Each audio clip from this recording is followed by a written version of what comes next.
Theodore Roosevelt said, "Comparison is a thief of joy." But not here, my friend. You've got to compare your financial positions with your peers, however sad they may be. This is reading 29th Sources of Capital, and we are doing LOSC. LOSC requires us to compare a company's liquidity position with that of peer companies. This is going to be a small one because liquidity ratios are covered in detail in FRA. We can analyze a company's liquidity position by analyzing and comparing its liquidity and activity ratios with others in the industry or peers. So we first begin with the liquidity ratios. What are liquidity ratios? Liquidity ratios are the ratios that depict the ability of a company to meet its short-term obligations. So here are some of the common measures of liquidity of a company, and we'll only be discussing them briefly here. The first one is the current ratio. The current ratio assesses the adequacy of current assets to pay off the entity's short-term liabilities. The common norm is 2:1 and it can be calculated using this formula, that is current assets over current liabilities. Second, we have the quick ratio or the asset test ratio.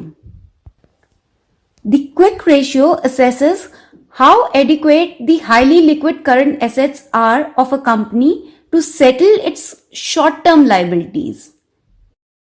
Inventories are deducted here as it is difficult to sell it urgently, and prepaid expenses are deducted as it is not possible to cash it back once you have paid it.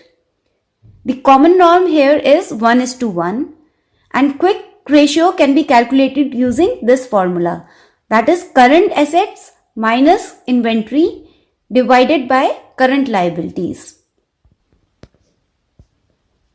Then we have the cash ratio. This is a more stringent ratio as it considers only cash in hand, cash at bank and marketable securities as liquid assets to cover the short-term liabilities. The higher the ratio, the better it is. And this formula is used for calculating the cash ratio. Cash plus marketable securities divided by current liabilities. So these were the liquidity ratios. Now we'll do the activity ratios. What are activity ratios? Activity ratios are a measure of efficiency of a firm. It measures the degree of efficiency with which the firm manages its assets and operating efficiency of the firm. These ratios measure the ongoing operational performance of the firm. So these are some of the activity ratios and their respective formulas. First, we'll do the inventory turnover ratio. This ratio shows the number of times inventory is sold and replaced over the reporting period. It can be calculated using this formula, that is cost of goods sold divided by average inventory. So the lower the inventory turnover ratio, the longer the time between when the good is produced or purchased and when it is sold. Where an abnormally high inventory turnover ratio and a short processing time could mean inadequate inventory, which could lead to outages, back orders, slow delivery to customers, and adversely affect sales also. An extremely low inventory turnover, on the other hand, implies capital is being tied up in inventory and could signal obsolete inventory. The second important activity ratio here is inventory on hand, and it can be calculated using inventory turnover ratio.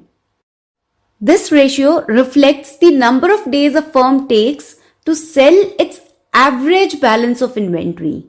It can be calculated by dividing 365 by inventory turnover ratio. Then we have the receivables turnover ratio.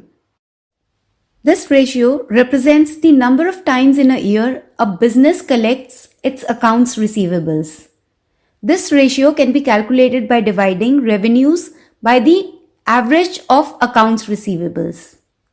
The lower this turnover ratio, the more time it takes for a company to collect on sale and longer before a sale becomes cash.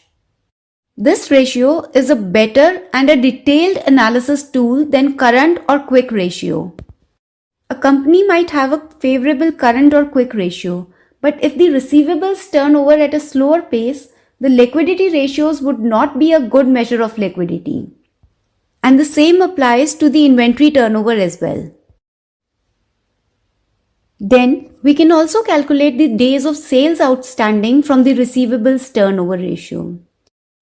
This ratio measures the number of days a firm takes to collect its revenues or receivables after the sales have been made, and it can be calculated like this. Divide receivables turnover ratio from 365. Now another important activity ratio is the payables turnover ratio. This ratio represents the number of time in a year a business pays to its accounts payables, and it can be calculated like this. Purchases divided by average accounts payable. The longer the time, the better it is for the company, since it is an interest-free loan and offsets the lack of cash from the receivables and inventory turnovers. Then using the receivables turnover ratio, you can calculate the number of days payable. This ratio measures the number of days a firm takes to pay its creditors after the purchases have been made, and it can be calculated like this. Divide 365 by payables turnover ratio.